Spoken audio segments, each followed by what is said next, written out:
दोस्तों, स्वागत है आप सभी का तक्षशिला यूके में। जैसा कि आप सभी जानते हैं कि हमारी जो सीरीज़ चल रही है वीडियो क्रैश कोर्स, या एक तरीके से मैं कह सकता हूं कि रिवीजन कोर्स जो चल रहा है उसी को लगातार चल रहे हैं। और आज की जो क्लास है वो क्लास नंबर 12 है। ठीक है, आगे बढ़ने से पहले मुझे आपको बताना था कि 2-3 डाटा करेक्शन आपको करना है। पहला, परिवार नियोजन। ठीक है, देखिए परिवार नियोजन का जो वर्ष है वो 1952 आपको कर लेना है। हालांकि इंदिरा गांधी जी के समय में भी परिवार नियोजन ही कार्यक्रम चला था, जिसे नसबंदी भी बोलते हैं। ठीक है, जब आपातकाल लगाया गया था, जब नसबंदी भी था, लेकिन अगर आप परिवार नियोजन कहना चाहें तो एक तरीके से 1952 कह सकते हैं। दूसरा एक करेक्शन इसमें आपको करना है कि जैव धर्म को लेकर, जैव धर्म के ग्रंथों की भाषा आपको प्राकृत रखनी है, प्राकृत और अर्धमगधी। मैंने आपको शायद पाली और अर्धमगधी बताया था, तो आप प्राकृत कर लेंगे। और एक लास्ट, सर्व शिक्षा अभियान, एक ये आपको चेंज करना है। ठीक है, सर्व शिक्षा अभियान, इसका जो वर्ष है वो 2001-2 है, और ये 10वीं नहीं, ये 9th 5 ईयर प्लान का हिस्सा। तो 3 चीज़ें आपको चेंज करनी है, ध्यान रखना। परिवार नियोजन 52 कर लेना, जैव धर्म के जो धार्मिक ग्रंथ हैं उनकी रचना जो प्राकृत और अर्धमगधी सही है, उसमें कोई पंगा नहीं है। और सर्व शिक्षा अभियान 2001-2, और ये 9th 5 ईयर प्लान के अंतर्गत आएगा। ठीक है, 3 चीज़ें चेंज कर लेना। आज हम लोग जो पढ़ने वाले हैं वो ज्योग्राफी में पढ़ेंगे, और आज की क्लास भी बहुत महत्वपूर्ण है दोस्तों।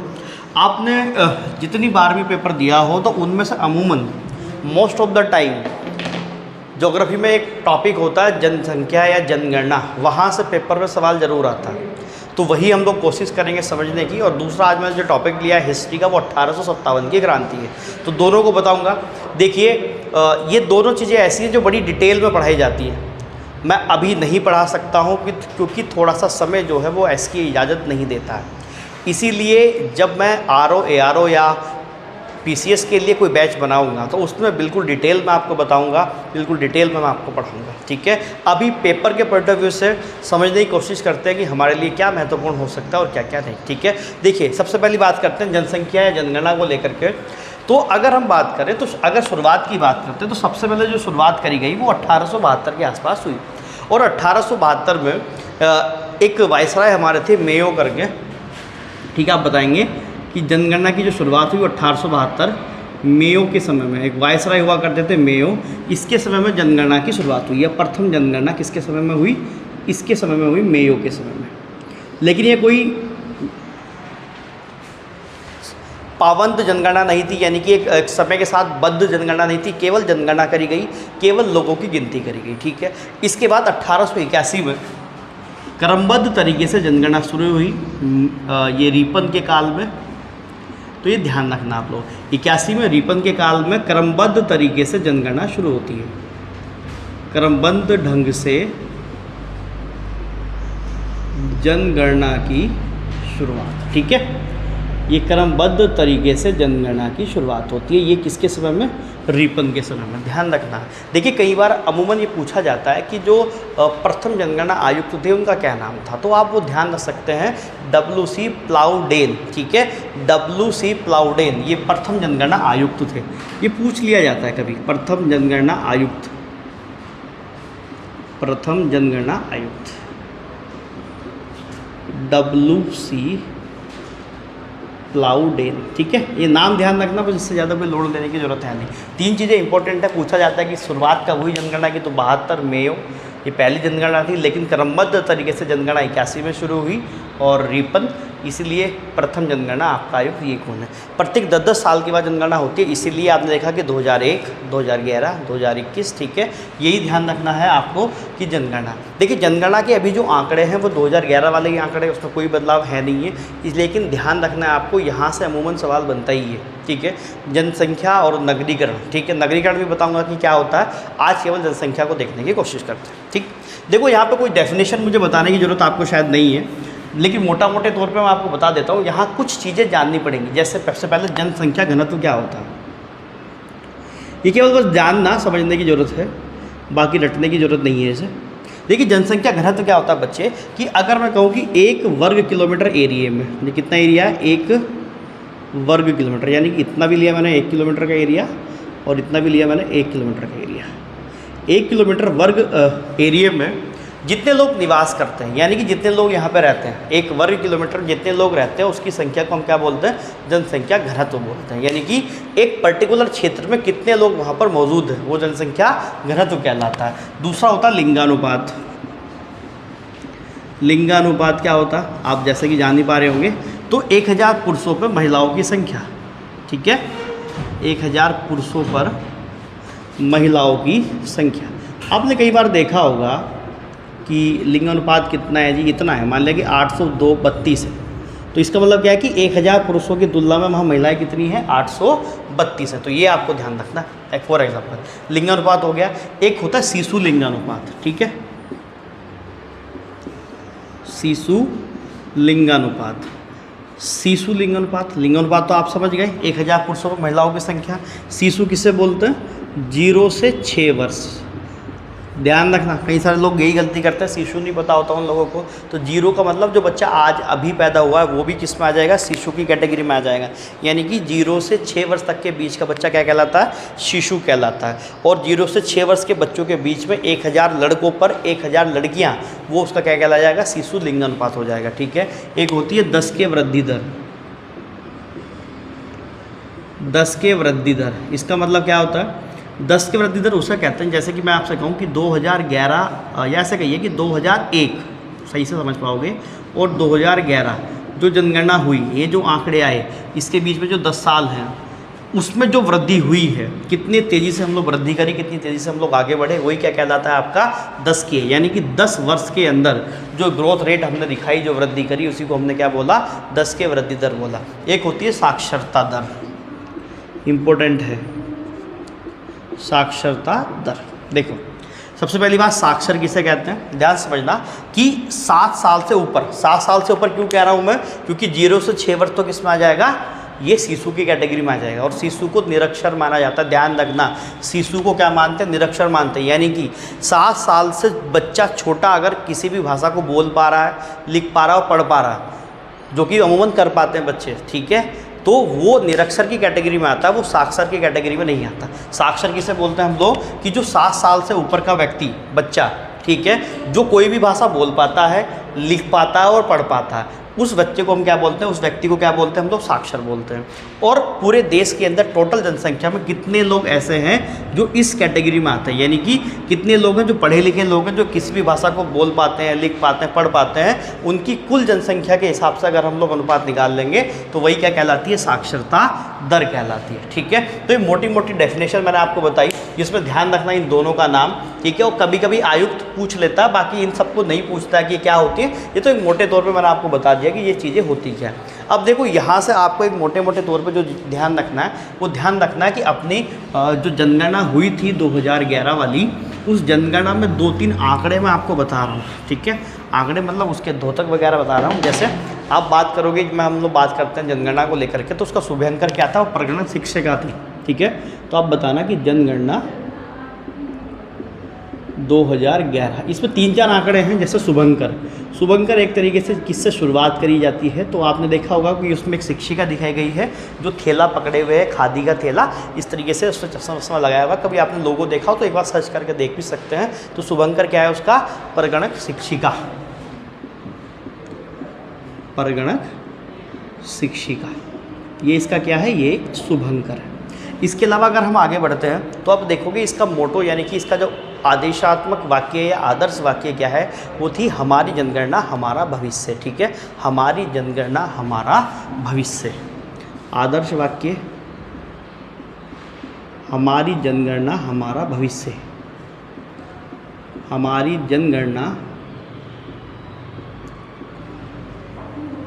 हमारा भविष्य, ठीक है, ये ध्यान रखना। इसके अलावा देखो यहाँ पे कुल 9 व्यक्ति दिखाए गए हैं, कुल 9 सदस्य दिखाए गए हैं, आपको ये ध्यान रखना है। इन 9 व्यक्तियों में से 3 तो हैं वयस्क महिला, 2 हैं वयस्क पुरुष, ठीक है, 2 हैं लड़के या बालक, और 2 हैं बालिकाएं या लड़की। ये ध्यान रखना है। इसके अलावा वहाँ पे एक, जैसा आपने देखा ना 10 रुपये का सिक्का भारत का देखा होगा, उसमें ऐसे इस तरीके से बिंदी बिंदी सी लगी होती है, तो उसके ऊपर ऐसे बिंदी लगी है, तो 10 बिंदी लगी हैं उसके ऊपर, वो 10 के वृद्धि दर का द्योतक है। ठीक है, 10 के वृद्धि दर का द्योतक आप उसे देख लेंगे, मैं यहाँ फोटो भी लगा दूंगा उसका, तो आप उसमें देख लेंगे कि 10 की वृद्धि दर जो है उसका द्योतक ये माना जाता है कि उसमें बिंदी बिंदी टाइप लगी होती है। ठीक, इसके अलावा इसे बनाने का जो श्रेय जाता है आपके द्योतक को या इस तरीके की, वो पदार बिंद पथ करके हैं, तो उसकी इतनी ज़्यादा ज़रूरत है नहीं। ठीक है, तो ये ध्यान रख सकते हैं। अब देखो इसमें आपको मोटे मोटे तौर पर पड़ा है कि अगर हम अपने भारत की बात करें, तो हम अगर ज़मीन की बात करते हैं तो हम कितनी रखते हैं, अमूमन 2.4% क्या रखते हैं हम लोग, ये आंकड़ा अपने साथ में रखते हैं। लेकिन अगर हम जनसंख्या की बात करें तो ये क्षेत्रफल के हिसाब से है कि पूरी दुनिया के क्षेत्रफल का हम लोग कितना रखते हैं, 2.4%। और जनसंख्या की बात करें तो पूरे दुनिया की जनसंख्या का लगभग 17.5% वो अकेले कहाँ निवास करती है, वो भारत में निवास करती है। तो एक तरीके से मैं आपको ये कह सकता हूँ कि जनगणना 2011 का आंकड़ा है, और इस आंकड़े के हिसाब से हम लगभग 17.5% जनसंख्या अपने पास रखते थे। दूसरी बात, अभी आपको पता ही होगा कि भारत ने चीन को पछाड़ दिया जनसंख्या में, हम तेज़ी से विकास कर गए हैं। अब हम भारत जो है वो दुनिया की सबसे बड़ी एक तरीके की जनसंख्या है। ठीक है, अर्थव्यवस्था का सपना था, लेकिन जनसंख्या में सबसे आगे पहुंच गए हैं, पहुंचेंगे जरूर अर्थव्यवस्था में। कमेंट करके बताना कि वर्तमान में भारतीय अर्थव्यवस्था दुनिया में कौन से नंबर पर है। ठीक है, ज़रूर बताना। ठीक, अब देखो यहाँ से कुछ आंकड़े हैं बच्चों, वो आंकड़े आपने एज इट इज़ देखने हैं। देखिए आंकड़े बहुत सारे हो सकते हैं जो आपको देख सकते हैं, यहाँ पर बहुत सारी जनगणनाओं के आंकड़े होते हैं, लेकिन मोटे मोटे तौर पर अगर मैं आपसे कहूँ तो कुछ आंकड़े आपको बिल्कुल ध्यान में रखने हैं जो बहुत ही ज़्यादा महत्वपूर्ण हैं। ठीक है, चलिए उन्हीं आंकड़ों की कोशिश करते हैं। पहला आंकड़ा कि सर्वाधिक जनसंख्या कहाँ की है, किस राज्य की मिलेगी आपको सर्वाधिक जनसंख्या, तो आप सभी जानते हैं यूपी की हो जाएगी, लगभग 20 करोड़। ठीक है, और न्यूनतम जनसंख्या सिक्किम। ये बिल्कुल आंकड़े, जितने आंकड़े बता रहा हूँ कम से कम बिल्कुल दिमाग में रखना। सिक्किम की 1.610 लाख। अंतर देखिए सिक्किम और उत्तर प्रदेश में धरती आसमान का अंतर हो गया। सर्वाधिक 10 के वृद्धि दर कहाँ की है, सर्वाधिक 10 के वृद्धि दर ये मेघालय की है, और मेघालय ने बहुत तेज़ी से ग्रोथ करी, लगभग 28% के साथ। सबसे कम 10 के वृद्धि दर, ये ध्यान रखना इम्पोर्टेंट हो सकता है, ये नागालैंड की रही है। इवन ये ऋणात्मक रही है, ध्यान रखना। ठीक है, नागालैंड सबसे नीचे रहा है वृद्धि दर में। सर्वाधिक जनघनत्व, जैसे लिख देते हैं कि जनघनत्व, और इसका मतलब हो जाएगा सर्वाधिक। ठीक है, बिहार, उसकी ज़रूरत नहीं है कि कितना है, लिखना चाहो अगर लिख दो, कि वैसे ज़रूरत नहीं है। ये हो जाएगा आपका 1106। अब मतलब समझ में आया ना जनघनत्व का, कि 1 वर्ग किलोमीटर के अंदर वहाँ कितने लोग रहते हैं, लगभग 1106 लोग रहते हैं। सबसे कम जनघनत्व किसका है, यानी कि जनघनत्व सबसे कम, ये पेपर में कई बार पूछा जाता है, अरुणाचल प्रदेश। और संख्या कितनी है, 17। अंतर देख पा रहे हैं, वहाँ 1 वर्ग किलोमीटर में केवल 17 लोग ही रह रहे हैं। आगे बढ़ते हैं, इसमें देखिए लिंगानुपात की बात करते हैं। और लिंगानुपात अब आप समझ ही गए होंगे कि लिंगानुपात किसे कहते हैं। तो सर्वाधिक लिंगानुपात केरल, लगभग 1084। ठीक है, सेकंड नंबर पे ध्यान रखना पुदुचेरी है, जिसे आप पौंडीचेरी कहते हैं, पुदुचेरी 1037। ध्यान रखना बस ऐसे ही। न्यूनतम लिंगानुपात आप समझ ही सकते हैं, सबसे नीचे हमारे यहाँ कौन रहता है, हरियाणा जी, सबसे नीचे हरियाणा वाले ही हैं, 879। ठीक, साक्षरता या साक्षर सबसे ज़्यादा कहाँ मिलेंगे, केरल के अंदर। और देखिए सबसे ज़्यादा साक्षर केरल में है, इसीलिए लिंगानुपात भी केरल का सबसे ऊपर है। तो साक्षरता मस्ट है दोस्तों, 94%।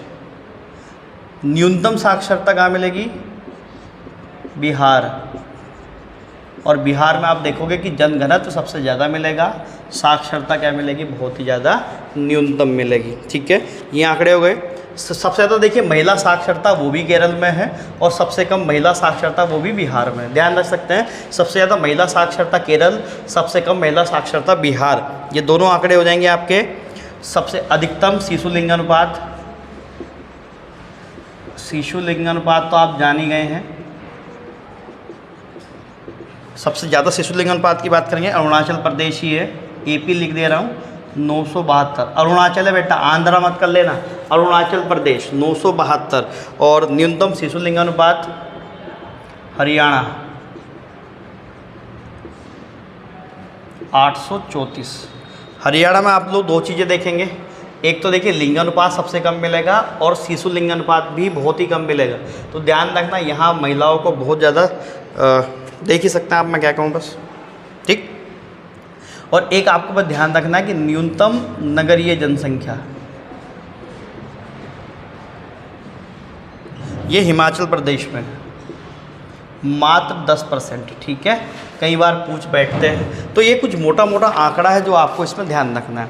अब देखो इसके अलावा यही मैं आपको कुछ और चीज़ें 2-3 बातें और बताऊं, तो अगर आप उसे देखोगे तो शायद उसमें आपको लाभ मिलेगा।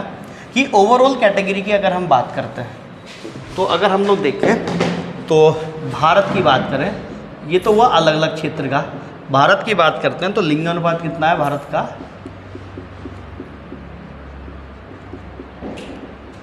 वो 943 है। भारत की बात करूं तो भारत का लिंगानुपात 943 है, ठीक है, ध्यान रखना। साक्षरता की बात करेंगे भारत की कुल साक्षरता कितनी है 73%। इसके अलावा जनघनत्व कितना है 382। ये आंकड़े बिल्कुल अच्छे से, ठीक है, बिल्कुल अच्छे से दिमाग में बैठ जाने चाहिए। 10 के वृद्धि दर ये हमारी कितनी है 17.7%, ठीक है। ये बहुत इंपॉर्टेंट आंकड़े हैं और बहुत ही ज़्यादा महत्वपूर्ण हैं। देखिए पेपर में यहाँ से कमी व्यापार सवाल बनते हैं, कई बार बच्चे गलती करके आते हैं। लिंगानुपात 943 है, उत्तराखंड का 63 आप जानती हैं। साक्षरता 73% है, जनघनत्व 382 और 10 की वृद्धि दर 17.7%। ध्यान रखना। इसमें देखो 2 आंकड़े और बताऊंगा मैं आप लोगों को, और बस उसके बाद इसमें और कोई आंकड़े नहीं बताऊंगा। पहला आंकड़ा आपको ध्यान रखना है कि अब यूटीज़ की बात करते हैं, यानी केंद्र शासित प्रदेशों की। तो यूटीज़ की अगर हम बात करते हैं, उसमें सर्वाधिक जनसंख्या किसकी है, सर्वाधिक जनसंख्या तो आप सभी जानते हैं दिल्ली। सबसे कम जनसंख्या ये लक्षद्वीप की हो जाएगी, ठीक है। इसके अलावा ये यूटीज़ की बात हो रही है। सबसे ज़्यादा साक्षर यानी कि सबसे ज़्यादा पढ़ा लिखा एरिया वो लक्षद्वीप है, क्योंकि जब जनसंख्या ये बहुत कम है तो लक्षद्वीप में आंकड़े बहुत ज़्यादा हैं, लगभग 92% के आसपास है। और सबसे कम साक्षर जो है वो दादर व नागर हवेली है।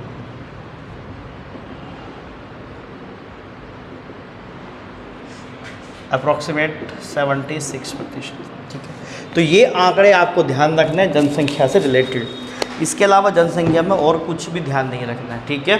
जितने आंकड़े मैंने बताए, इसमें देखो अभी आंकड़े ख़त्म नहीं हुए हैं, कुछ आंकड़े इसमें और लेके आऊँगा मैं, जिसमें आपको नगरीकरण मुझे बताना है, अगली क्लास लगा दूंगा। नगरीकरण बताना है, इसमें और चीज़ें बतानी है मुझे, ठीक है। तो ये रहा। इसके अलावा देखो 1857 की क्रांति थोड़ी सी मुझे डिस्कस करनी है आपके साथ। और 1857 की क्रांति को देखिए, मन तो होता है कि बिल्कुल डिटेल में पढ़ाया जाए, क्योंकि देखिए स्वतंत्रता संग्राम के अंदर क्या क्या हुआ, किस किस तरीके से घटनाएं घटी, एक एक चीज़ को बहुत अच्छे तरीके से देखा जाए, मन तो वही करता है। लेकिन समय पाबंदी नहीं दे रहा है। जब अलग से बैच चलाऊंगा आरओ को लेकर के या पीसीएस वगैरह को लेकर के, वहाँ बहुत ही डिटेल में बात करूँगा, एक एक चीज़ को क्लियर करते चलेंगे। अभी आप बस मोटे मोटे तौर पर देखना आप लोगों ने, ठीक है। सबसे पहले देखो 1806 एक वेल्लोर में क्रांति हुई थी। अब आप कहोगे सर ये क्या पहुंच गए, 1806 वेल्लोर क्रांति। देखिए हुआ क्या था कि ये वेल्लोर क्रांति जो है, इसी को माना जाता है कि 1857 की क्रांति का पूर्वाभ्यास यहीं से शुरू हुआ था। ये बहुत ही फेमस सैन्य विद्रोह था, बहुत ही फेमस एक तरीके से यहाँ पर ब्रिटिशर्स के खिलाफ आकर के वेल्लोर की जनता ने, वेल्लोर के सैनिकों ने क्या कर दिया था, वहाँ पर आंदोलन कर दिया था और वहाँ झंडा फहरा दिया था वेल्लोर किले के ऊपर। इसे वेल्लोर क्रांति के नाम से जानते हैं और इसी को 1857 की क्रांति का पूर्वाभ्यास कहते हैं। 1857 की क्रांति का पूर्वाभ्यास। ठीक है, ये ध्यान रखना है। इसके अलावा पेपर में एक सवाल बन गया था और बहुत ही है ना परेशान करने वाला सवाल बन गया था। पूछा गया था कि कौन सी बटालियन थी जिसने समुद्र पार करके वर्मा जाने से मना कर दिया था। इम्पोर्टेंट सवाल था, दिमाग पागल हो गए थे बच्चों के। 1824 में क्या हुआ था, एक बैरकपुर छावनी आपने सुनी होगी, बैरकपुर छावनी की एक 47वीं बटालियन थी। ठीक है, ध्यान रखना 47वीं बटालियन। और ये जो सवाल पेपर में आया ना उसमें उन्होंने कुछ भी नहीं दिया था, कोई हिंट नहीं दिया था, कुछ भी नहीं दिया था। बच्चे बहुत परेशान हुए थे इस सवाल में। तो आप ध्यान रखना ये बटालियन कौन सी है, 47वीं बटालियन थी जिसने वर्मा जाने से मना कर दिया था। 47वीं रेजिमेंट भी बोल सकते हैं, बटालियन या रेजिमेंट, जिसने समुद्र पार करके वर्मा जाने से मना कर दिया था, जिसने वर्मा जाने से मना कर दिया था। देखो चीज़ें तो बहुत सारी बतानी है लेकिन क्या करें, हो ही ऐसा रहा। ठीक, लेकिन चलिए आगे बढ़ते हैं। इसके अलावा देखो इस 1857 की क्रांति में सबसे महत्वपूर्ण चीज़ जो है वो बस यही है कि यहाँ अगर आपसे ये कहा जाए कि इसके कारण कौन कौन से, तो इसके बहुत सारे कारण हो सकते हैं, बहुत सारे कारण गिनवाए जा सकते हैं। ये थोड़ा सा अगर समय मिलेगा तो मैं बिल्कुल बताऊंगा, इसे आप लोगों को डिटेल में पढ़ाऊंगा बहुत अच्छे तरीके से। लेकिन अभी पॉइंट की बात करते हैं। देखिए अगर तत्कालीन कारणों की बात करी जाए कि तत्कालीन क्या थी 1857 की क्रांति के, तो वो क्या था कि इन्होंने क्या किया था कि एक नई राइफल थी जिसे इंट्रोड्यूस करा था, जिसका नाम था इनफील्ड। तो उसमें क्या होता था कि जो कारतूस होते थे उन कारतूस को क्या करते थे, मुंह से फाड़ करके तब लगाना पड़ता था, जिसके अंदर क्या होता कि एक तो गाय का मांस था और दूसरा सूअर का मांस था। तो अधिकतर बंगाल के अंदर आप देखोगे उस दौरान तो जो सेना में थे वो या तो ब्राह्मण थे या मुस्लिम्स थे। तो उन्होंने क्या किया, इसका विरोध किया। और इस विरोध में केवल एक आदमी का नाम सबसे सामने आएगा, वो है मंगल पांडे जी। तो 1857 क्रांति के जो उद्वेता या उन्हें ऐसे कहिए कि जिन्होंने शुरुआत करी, शुरुआत करने वाले कौन है, वो मंगल पांडे साहब है। ठीक है, तो 29 मार्च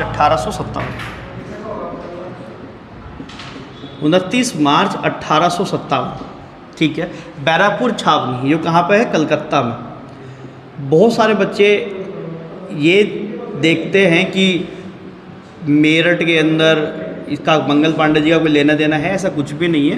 बैरकपुर छावनी में एक 34वीं, जिस तरीके से भी आपने देखा ना कि 47वीं रेजिमेंट वहाँ पे थी, तो एक 34वीं नेटिव इन्फेंट्री थी जिसकी 5वीं कंपनी, 34वीं नेटिव इन्फेंट्री जिसकी 5वीं कंपनी, इस 5वीं कंपनी के एक सदस्य थे जिनका नाम था मंगल पांडे जी। ठीक है, तो मंगल पांडे जी ने क्या कर दिया था, उन कारतूस को चलाने से मना कर दिया था, कारतूस को चलाने से क्या कर दिया गया था, मना कर दिया गया था। ठीक है, ध्यान रखना, इंपॉर्टेंट बात है। बाद में देखिए पेपर में यहीं से पूछा जाता है, घटनाएं तो बहुत सारी घटी, पूछा जाता है कि इन्हें फांसी कब दी गई, तो इन्हें 8 अप्रैल 1857 में मंगल पांडे को क्या दी गई थी, फांसी दी गई थी। ठीक है, वहीं बैरकपुर छावनी में दी गई थी। तो ध्यान रखना है कि मंगल पांडे को फांसी भी कब हुई, 8 अप्रैल 1857 में हुई, और 29 मार्च 1857 को इस क्रांति की शुरुआत हुई बैरकपुर से। शुरुआत करने वाले कौन है, मंगल पांडे जी हैं। देखिए इसमें फिर बहुत बड़ा कालक्रम है, बहुत ज़्यादा घटनाएं हैं, उन सब घटनाओं को मैं स्किप कर दूंगा यार, क्योंकि वो देखिए होता क्या है बच्चे कि अगर आपको 100% नंबर लाने हैं तो आप एक भी चीज़ को नहीं छोड़ सकते हैं। लेकिन अभी समय ऐसा है कि मैं आपको नहीं बता सकता बहुत सारी बातें, तो मैं वही चीज़ें जो मुझे लगती है कि पेपर के लिए बहुत ही ज़्यादा महत्वपूर्ण है तो वही बताने की कोशिश कर रहा हूँ। आपको ध्यान रखना है कि ये लगभग या तो 20 और कहेंगे 21 सितंबर 1857 के आसपास हिंदुस्तान के शहंशाह घोषित करे गए थे, जिनका नाम है बहादुर शाह जफर। ठीक है, शहंशाह हिंदुस्तान इन्हें बनाया गया था, यानी कि 57 की क्रांति में भारत के नेतृत्व एक तरीके से कौन कर रहे थे, बहादुर शाह जफर कर रहे थे। तो उन्होंने क्या किया था कि हुमायूं के मकबरे पे अंग्रेज़ों के सामने आत्मसमर्पण करा था। कब, 21 सितंबर या 20 सितंबर के आसपास। ठीक है, कि बहादुर शाह जफर ने हुमायूं के मकबरे पर, तो ये भी ध्यान रखना है किसके मकबरे पर, हुमायूं के मकबरे पर अंग्रेजी सेना के सामने क्या किया था, आत्मसमर्पण किया था। ठीक है, अंग्रेजी सेना के सामने क्या किया गया था, आत्मसमर्पण किया था। इसके बाद इनके बच्चे जो थे उन सबको मरवा दिया गया था। ठीक, ये ध्यान रखना है। इसके अलावा विफलता के बहुत सारे कारण हो सकते हैं यार, वो भी मैं छोड़ दूंगा यहीं पे। इसके अलावा अगर मैं आप लोगों से मोटी मोटी तरीके से बात करूं तो आपको ध्यान रखना है कि देखो इसमें इंपॉर्टेंट बात क्या है कि किस देश ने, यहाँ पेपर में एक सवाल बन गया था कि 1857 की क्रांति में ब्रिटिशर्स का साथ किस देश ने दिया था। तो साथ देने की अगर बात आएगी तो नेपाल की आएगी। ध्यान रखना, इंपॉर्टेंट सवाल है, बहुत ही परेशान किया था इस सवाल ने भी कि जो नेपाल है, नेपाल ने ही सहयोग करा था किसका, ब्रिटिश ईस्ट इंडिया कंपनी का, किसमें 1857 के विद्रोह में। इसके अलावा कुछ और रियासतें थी भारत की तरफ से जो सहयोग कर रही थी किसका, ब्रिटिश इंडिया का, जिसमें आपको बता सकता हूँ जैसे कश्मीर की एक रियासत थी, कश्मीर, हैदराबाद, कपूरथला, मेवाड़, ठीक है, सिरमौर, हमारा उत्तराखंड के बगल वाला सिरमौर। तो बहुत सारी रियासतें थी, तो आप ये भी ध्यान रख सकते हैं। अगर पूछा जाए देश कौन सा था तो वो नेपाल था। ठीक, ये ध्यान रखेंगे आप लोग। इसके अलावा देखिए इसमें इंपॉर्टेंट बात क्या है, परिणाम क्या निकल के आए सामने, ये आपको ध्यान रखना है। परिणाम ये हुआ, इंपॉर्टेंट है, ये पूछा जाता है कि अभी तक सारा जो यहाँ पे सब चीज़ किसके हाथ में थी, वो ईस्ट इंडिया कंपनी के हाथ में थी। यानी कि सारा प्रशासन कौन देख रहा था, कोई भी राजस्व संबंधी निर्णय लेना हो या कुछ भी निर्णय लेना हो, वो सब कुछ किसके हाथ में था, वो ईस्ट इंडिया कंपनी के हाथ में था। लेकिन 1857 क्रांति के बाद क्या हुआ कि वो सारी सत्ता का हस्तांतरण हुआ और सारी सत्ता ईस्ट इंडिया कंपनी के हाथ से छीन करके कहाँ पहुँचा दी गई, ब्रिटेन के पास पहुँचा दी गई। ठीक है, कहाँ पहुँचाई गई, ब्रिटेन क्राउन के पास। ध्यान रख लेंगे, सत्ता कहाँ पहुँच गई, ब्रिटेन क्राउन के पास पहुँची। और इसमें दूसरी बात, सेना का क्या करा गया था, पुनर्गठन करा गया था। सेना का पुनर्गठन हुआ था और इस पुनर्गठन करने के लिए एक कमीशन बना था जिसे बोलते हैं बच्चे हमारे पील कमीशन। क्या बोलते हैं, पील कमीशन। कभी आपसे पूछा जाए कि सेना का पुनर्गठन यानी कि 1857 की क्रांति के बाद सेना का जो पुनर्गठन हुआ वो किस कमीशन की वजह से हुआ, तो वो आप बताएंगे पील कमीशन की वजह से हुआ। ठीक, इसके अलावा देखिए भारतीय सेना और अंग्रेजी सेना में जो अनुपात था वो कितना था, 2:1 था। बच्चे ध्यान रखना, हम लोग दुगने थे अंग्रेजों की अपेक्षा, तो ये ध्यान रखेंगे आप लोग। इसके अलावा प्रतीक के रूप में यहाँ क्या चुना गया था, तो ध्वज पे कमल और रोटी ये चुने गए थे। ठीक है, कमल और रोटी आप ध्यान रखेंगे, ये ध्यान रखेंगे। इसके अलावा देखिए आपको ये ध्यान रखना है कि यहाँ से एक काम और हुआ था कि गवर्नर जनरल का पद समाप्त करके वायसराय का पद शुरू करा गया था। तो आपसे ये भी पूछा जाता है कि अंतिम गवर्नर जनरल कौन थे, तो गवर्नर जनरल और साथ में वायसराय, पहले वायसराय वो एक ही व्यक्ति हैं, वो है कैनिंग। ठीक है, और ध्यान रखना कई बार पेपर में पूछा जाता है कि 1857 के समय भारत का गवर्नर जनरल कौन था, तो आप बताएंगे कैनिंग था। और पहला वायसराय भी किसे बनाया गया था, वो कैनिंग को ही बनाया गया था। ठीक है, ध्यान रखना, मैं कैसे कहता हूँ, कैनिंग माने होता है चालाक, तो चालाक आदमी चाहिए था ऐसी स्थिति को संभालने के लिए, इसलिए आप लोग ध्यान रखेंगे कैनिंग। ठीक है, इसके अलावा आप बताएंगे कि सेना का हेडक्वार्टर कहाँ पर था, बेटा सेना का मुख्यालय उस समय कहाँ पर था, वो था शिमला के अंदर। एक ये ध्यान रखना आपने। तोफ खानों का हेडक्वार्टर कहाँ पे था, वो ध्यान रखना आपने। तोफ खाने का हेडक्वार्टर बेटा वो था आपका मेरठ के अंदर। ठीक है, तोफ खाने का। ठीक है, इसके अलावा EIC यानी ईस्ट इंडिया कंपनी का मुख्य सेनापति कौन था, ईस्ट इंडिया कंपनी का मुख्य सेनापति, इसका नाम आपको ध्यान रखना है जॉर्ज एनिसन। कि जॉर्ज एनिसन था और एक झंडा गीत यहीं पर गाया गया था, तो आप ध्यान रखें, मैं यहीं पर लिख देता हूँ, यानी कि 1857 की क्रांति का झंडा गीत, उसका नाम है अजीमुल्ला। अजीमुल्ला ने वो झंडा गीत लिखा था। ठीक है, ये ध्यान रखेंगे। और इस पर लास्ट चीज़ एक चीज़ और बता देंगे कि सबसे पहले जो अंग्रेजी सेना और भारतीय जो लोग थे, क्रांतिकारी थे, उनकी मुठभेड़ सबसे पहले कहाँ हुई थी, वो गाज़ियाबाद में हुई थी। गाजियाबाद हिंडन नदी के तट पे, हिंडन नदी पे, ठीक है, गाजियाबाद हिंडन नदी पे। तो 1857 की क्रांति में आपको बस इतनी ही बातें ध्यान रखनी है। अमूमन जो सवाल बनता है वो ये बनता है कि किसने शुरुआत करी, कब हुई, है ना, प्रतीक पूछा जाता है। तो आप इतना ज़रूर ध्यान रखेंगे जितना मैंने क्रांति में बताया। इसके अलावा देखो बच्चे बताने को बहुत सारी चीज़ें हैं। 1857 की क्रांति में एक प्रॉपर 2-3 लेक्चर लगेंगे 1-1 घंटे के, जब क्रांति जा कर के समझ में आएगी, ठीक है। बताऊँगा मैं, डिटेल में पढ़ेंगे, आगे मौका आने वाला है, आर ओ आ रहा है, PCS आ रहा है, लोअर आ रहा है ना, अपर आ रहा है, दोनों आ रहे हैं। तो उम्मीद करेंगे कि वहाँ पे हम लोग हर एक चीज़ को बहुत डिटेल में, बहुत अच्छी तरीके से समझ करके चलेंगे। तो चलिए आज की क्लास में इतनी बातें रख रहा हूँ मैं, बाकी मुलाकात करेंगे अगली क्लास में। आपके पास देखिए समय बहुत ही कम है, 1 महीने से भी कम का समय बचा है, जल्दी पेपर आ जाएगा। तो फटाफट आप लोग अपना काम शुरू करिए और रिवीजन पर ज़्यादा फोकस करने की ज़रूरत है, ठीक है। चलिए फिर मुलाकात करेंगे अगली क्लास में, तब तक के लिए बहुत बहुत धन्यवाद। जय हिंद।